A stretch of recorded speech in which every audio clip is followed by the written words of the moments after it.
Alrighty, friends, we're going to make some salsa roja today. This is the salsa that you'll find in most Mexican restaurants where you dip your chippies in.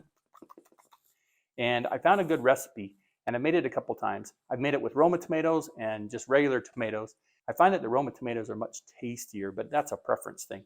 This is super yummy. You can make it as spicy as you want to. I needed a nice salsa that was not so thick to put over burritos and have with chips and to put on my eggs and stuff. So I think you'll really enjoy this. The macros for this will be listed here. Okay. It's super simple. I think it has about 6 ingredients in it, and it's very easy to make, maybe 20-30 minutes of your time. So let's see what it looks like. Okay, here's our salsa. Nice, deeply red, amazing flavor, just a little bit spicy. The little onion chunks in there are going to be amazing.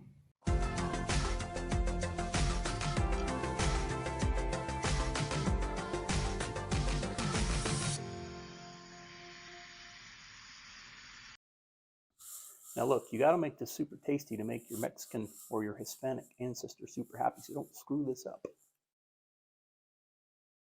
Since I'm a rookie, I didn't record any sound the first time I did this. It was super sweet. So I'm going to start over just for your health and happiness. So what you're going to want to do, you're going to start with 8 Roma tomatoes, and they're pre-cut up. That's because I already cut them up on the last video that I didn't record very well. So cut up these 8 tomatoes after you've washed them and just stick them in your blendy. And then you're going to want to get a half of a white onion, or you could use a yellow onion if you prefer. They tend to be a little bit sweeter. So go ahead and just chuck that in your blender. And then you're going to get 2 Serrano peppers. These are tiny little baby ones, but you can get 1 large one. And put that in your blender as well. But you could also add a jalapeno if you want to, or habanero if you want it blazing hot. But we only just like it very slightly spicy. So throw that in your blender. And then grab a big bunch of cilantro and chuck that in there. Okay, cilantro is tasty and it's healthy. And then finally, you're going to take a quarter of that white onion and you're going to chop it up into little bits. And what I'm going to do is I'm going to add this at the very end after we boil it and simmer it, so we can have some tiny, chunky onion bits in there to make it a little bit more thick and tasty. Finally, you're going to add the equivalent of 6 garlic cloves. And I'm using minced garlic here, so I'm going to put in the appropriate amount.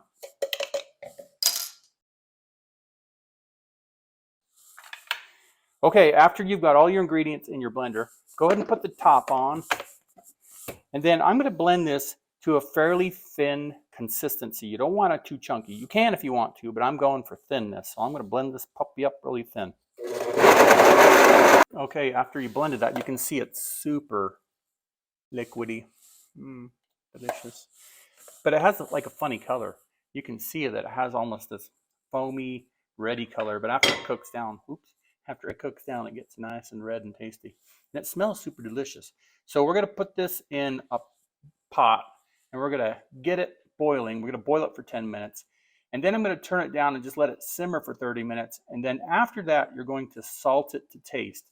Don't salt it right now because it'll cook down and get super salty. So don't make that mistake.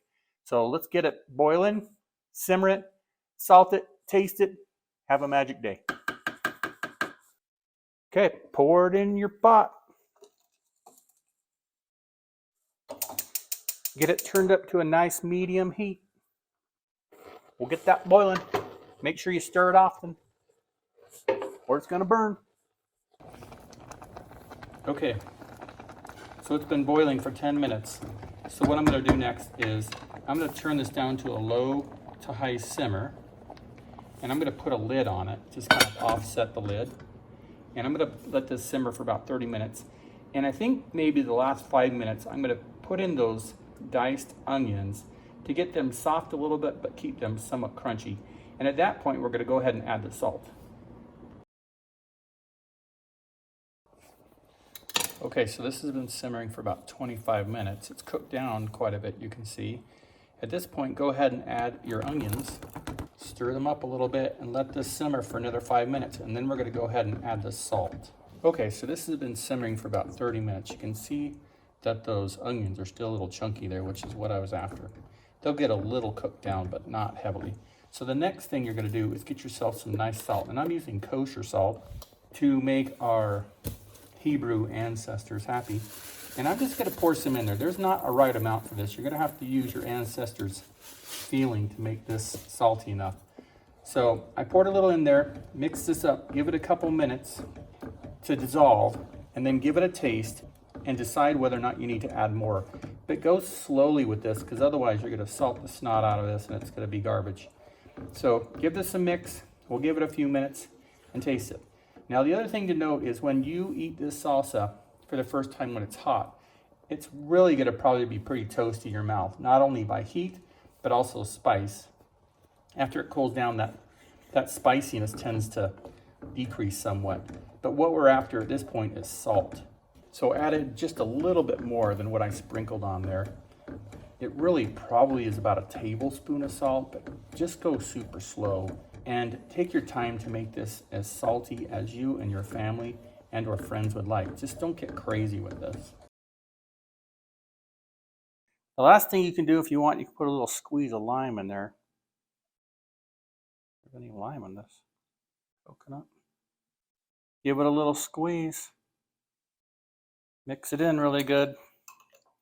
And this may be your last chance to really add some more salt before you serve it to your friends or your customers, your neighbors, whoever, alien overlords. I'm using tortilla chips by Santitas. They're delicious. So let's give this puppy a taste. Looking for a sponsor.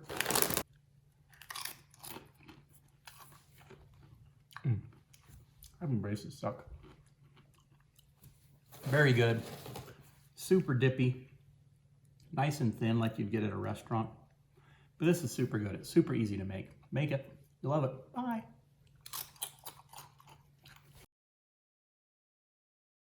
Okay, the other thing to remember is with these macros is that this is going to vary depending on the type of tomatoes you use, how many tomatoes you use, how much cilantro you use. The macros I have presented here are based on what I use today, so that's going to change a little bit. But otherwise, this is pretty dang healthy. You probably don't even need to worry about it too much, unless you drink the whole thing. Just another thought, but you could actually bottle this too if you are into canning or pressure cooking. Just make sure that you follow the pressure canning and water bath guidelines to make sure this gets stored appropriately. But this would be great to put on a shelf and let it sit and just use it periodically because this stuff is magic. So what did you think of my salsa? How good is it on a scale of 1 to 10, 10 being the best? Is it like 9.999.875? Sure. All right, let's give this a taste. I already know how this tastes, by the way. I have to show you saying yum. It's not official. Okay, I'm using Rosarita chips today because they're delicious. Oh, and I'm using.